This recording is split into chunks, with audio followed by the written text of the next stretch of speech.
Hey guys, and welcome to my channel and welcome to this video. Today I will be using this Centenaire watercolor paper. It is called pressed cotton watercolor paper, 300 GSM or 140 pounds. Also, I will be using my own watercolors, turquoise and sky blue from Sky Collection, then earth green and natural yellow, and also I will be using this blue turquoise and green turquoise, maybe just a tiny bit.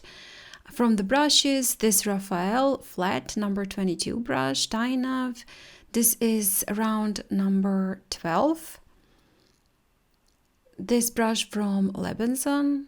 It is Code Synthetic Blend. Also, I will be using this smaller round brush from Raphael. This is number 8, I believe.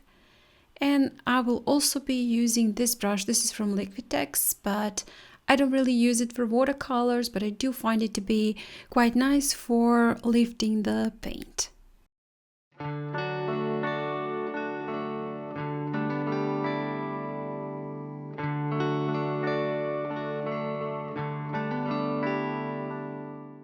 I'm not really a huge fan of painting auroras, so there is not much videos on my channel when I do that, but I did have a lot of you guys asking me to do a tutorial on northern lights, so I decided to do it. Actually, this is a little bit more of how I would paint it and my process.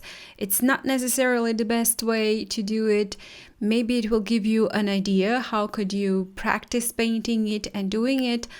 I can't even say that I'm super happy and excited with how it turned out at the end, but I did wanted to share with you my process and just maybe again, as I said, give you one more idea how to paint it. First, I'm preparing a lot of the paint. You can see I first sprayed water in my palette and then added on top of the water because I do want to have quite enough of the paint in my palette. I did pre-wet the entire paper, and then with mix of green and yellow, I painted in the first layer.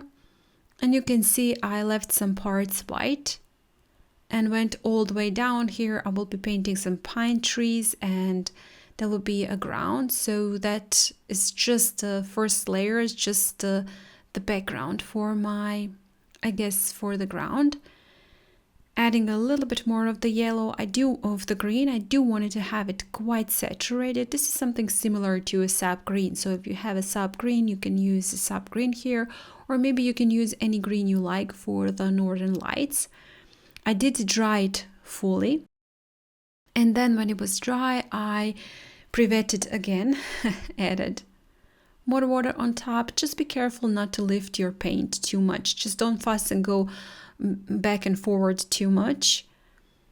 Then I'm adding mix of a blue, a little bit of the turquoise, and also going just underneath and between my greens and down into the ground.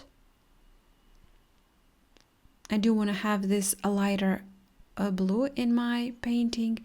And now with this larger round brush, I'm going around those greens and adding a bit more paint, just tapping in so I create a different textures. And now I have picked up the darker blue. This is mix of sky blue. I believe there is some blue turquoise and a tiny bit of the, I think that's it. Actually, I don't think I've added any more colors to that.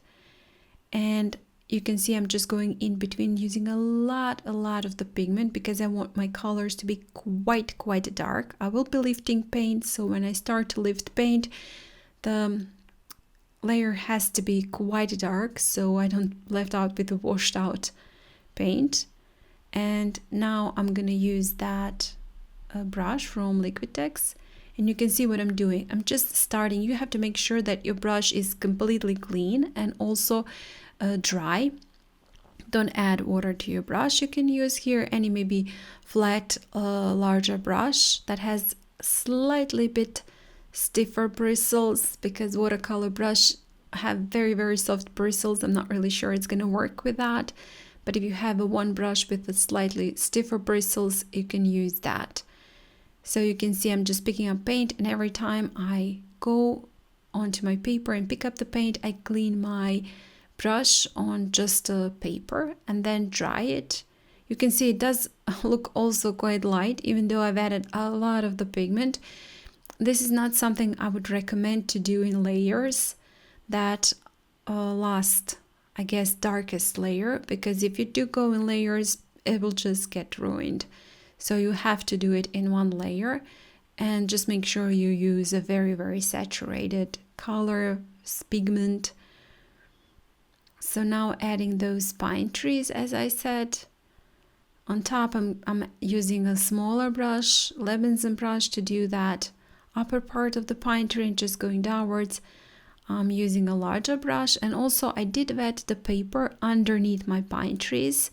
So you can see in the lower part, the paint is bleeding and just blending into the ground. Going all around, my pine trees are smallest in the center, larger going on the sides of the paper and the edges of the paper.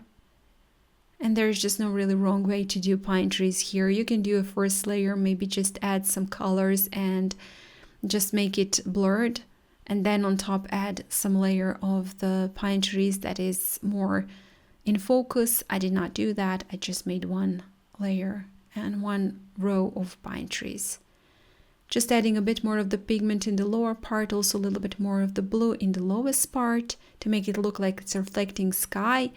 And with that, I'm done. This is my process of how to paint Northern Lights. I hope it was helpful to you, and maybe you learned something, maybe you got an idea. Just let me know in the comments what you think about how I paint, or maybe just let me know how you would paint Northern Lights, and do you love painting them?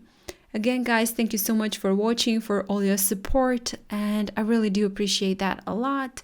Well, if you haven't still, please do subscribe to my channel. There are over 500 tutorials there. And again, thank you so much for watching. Hope I'll see you next time. Bye!